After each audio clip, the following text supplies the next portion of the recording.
This week I spoke to one of Australia's greatest athletes. No, not him. Nat Medhurst. She's a goal attack for the Collingwood Magpies netball team, an Australian Diamonds representative and a dead-set legend. This year, 3 of Nat's teammates announced that they were about to become first-time parents, and it was when I asked this cheeky, light-hearted question that I received a truly important response. So there's a lot of netballers and netballers' wives pregnant at the moment. I know. Is there just not an education program in place or something? No, they've got a breeding program in place and it's working quite quickly. No, I think it's great, and I mean, I think if we're looking at players, particularly being a female sport, like it's something that should be embraced. It's like any workforce. Like imagine being told if you're working, I'm sorry, you shouldn't be having children, and if you do, well then we won't re-sign you, which is sadly the case for girls who are out of contract. It hasn't been nice as well for some of them, but I think it's great, and at the end of the day, whether they choose to come back or not, I think players need more support around that as well, and what happens. And being females, that's the reality. There needs to be so much more education though around female athletes and fertility, because it is a massive issue. So what does the science say about fertility in female athletes? Oligoamenorrhea, also known as infrequently occurring menstrual cycles, can affect 3 to 66% of adult female athletes, with the common causes being reduced energy availability and low body fat, and it can lead to infertility.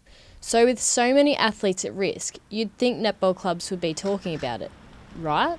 In my whole sort of 16, next year will be my 17th season, I've never had one conversation with a medical staff around my fertility or health as a female.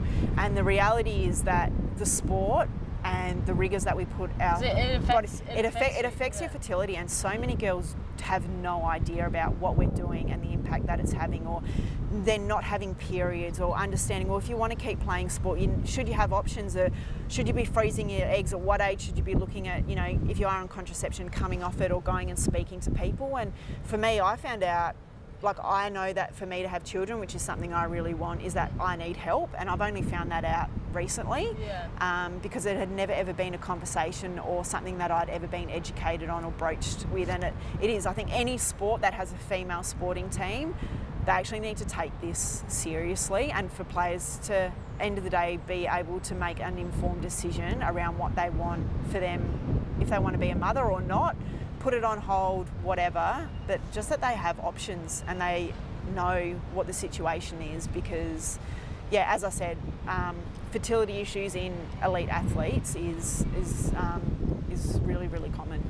In addition to starting the conversation about athlete fertility, Nat believes more work needs to be done to support athletes once they fall pregnant. We've obviously introduced a pregnancy policy, which now, looking at what's happened in cricket, I feel like we need to make improvements on that, particularly being a female-only sport. And I think a lot of the former players, and as I said, current players like myself, we just want to see it shifted. And I think the thing is, so when we brought in the pregnancy policy, a lot of the clubs, member organisations, they didn't want this pregnancy policy in place because they thought all the players were going to go and get knocked up so they could then get paid out their contract. Guys, it's a lot harder than that.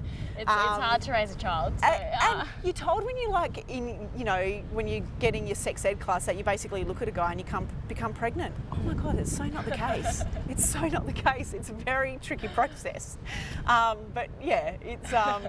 It is, as I said, I think it just needs to be taken a lot more seriously, and I could not be more thrilled for AP and RAV. It's exciting.